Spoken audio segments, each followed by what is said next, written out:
What is up, guys? It's Sky, and I'm starting a new series. I'll call it Fighter Plane Mastery. And I'm starting it up because the one question I get the most is, how do you lose a tail? And there's really no one way I can really answer that, so best I can do is show you dogfight footage and tell you what I did and how I did it. And mastering the fighter plane could be one of the keys to establishing air superiority for your team. And I'll start this one off with how to counter a vertical loop, and that's by flying just outside of your opponent's loop. You'll eventually gain sight of him again, and you'll be able to cut right back into his loop.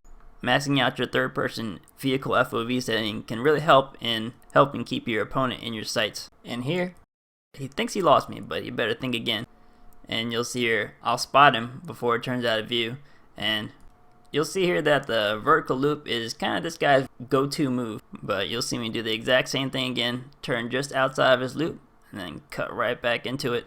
And at this point, you want to have a quick time to kill, because where there's one fighter plane, there's often another. And time to kill is something that pilots struggle with, and part of it is learning how to lead your cannons, and another part of it is maintaining enough airspeed and distance so that you can maneuver and stay on target. A lot of pilots make the mistake of putting the brakes on when they're trying to go in for a kill shot, and they end up starting to stall out and they can't even get on target. Here I pitch up ever so slightly, almost like a high yo-yo, and gives me just enough airspeed and distance to secure a kill shot quickly. And this is one of the reasons that I'm very successful in 2v1 situations. Now I've isolated to a 1v1, and I'll rewind the tape a bit. You'll see my second opponent acquired me from the left, and he's probably following my maneuver. I'm going to switch hard toward him right after I get this kill, but I'm in a very vulnerable situation. My airspeed dropped significantly after getting that kill. My spot flares actually give me an indication of where he is, and I'm turning toward him. I'm actually following the sound in my headphones on my throttle, trying to gain airspeed.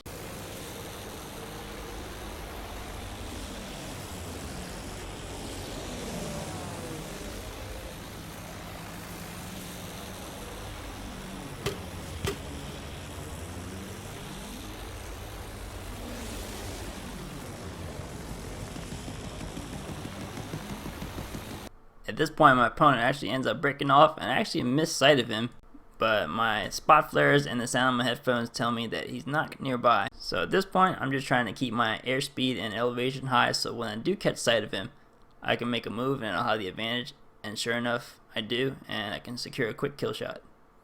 And it might seem like there was nothing to it, but it was really all about making sure I keep it in close quarters so my opponent can't get his aim on me. And to do that, you have to switch in the right direction, and you use cues from the minimap, your spot flares, and audio cues to be able to do that. Well guys, thanks for watching. If you have any questions, let me know, and I'm going to continue this series. It's going to be mostly an off-the-cuff thing, and it's going to be a little different from flight school. It's going to be a little less structured, and I'm just going to tell you exactly what I was thinking. And thanks guys, I'll see you in the next one, and good luck out there.